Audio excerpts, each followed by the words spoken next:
Comment utiliser le leg curl assis? Assieds-toi sur la machine, tu peux régler la charge à l'aide d'une goupille sur le côté. Commence toujours à faire une série un peu plus légère pour t'échauffer avant ta série de travail. Après ça, je vais t'expliquer comment faire les différents réglages sur le siège. Il va falloir que tu viennes placer tes jambes entre tes deux boudins. Comme tu peux le voir, le boudin peut se faire pivoter. Je vais t'expliquer comment savoir où le placer. Une fois que tes jambes sont dessus, l'écart qu'il y a entre ton tibia et le boudin du haut doit être le plus minime possible. Si tu sens qu'il y a beaucoup d'écart, alors dans ce cas-là, tire la poignée et monte le boudin pour venir resserrer cet écart.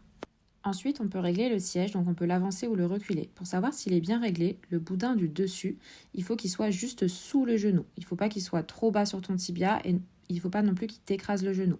Du coup, en avançant ou en reculant le siège, tu vas pouvoir moduler ça.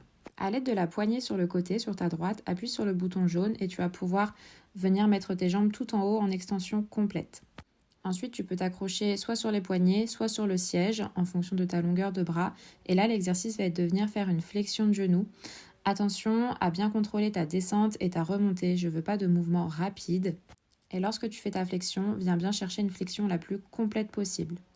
Pour optimiser ton exercice, si tu es à l'aise, on peut venir se pencher vers l'avant lorsque tu fais ta flexion de genou et lorsque tu fais l'extension, basculer un petit peu vers l'arrière. Uniquement si tu es à l'aise. C'est une option qui va pouvoir optimiser justement l'étirement au niveau des ischio-jambiers.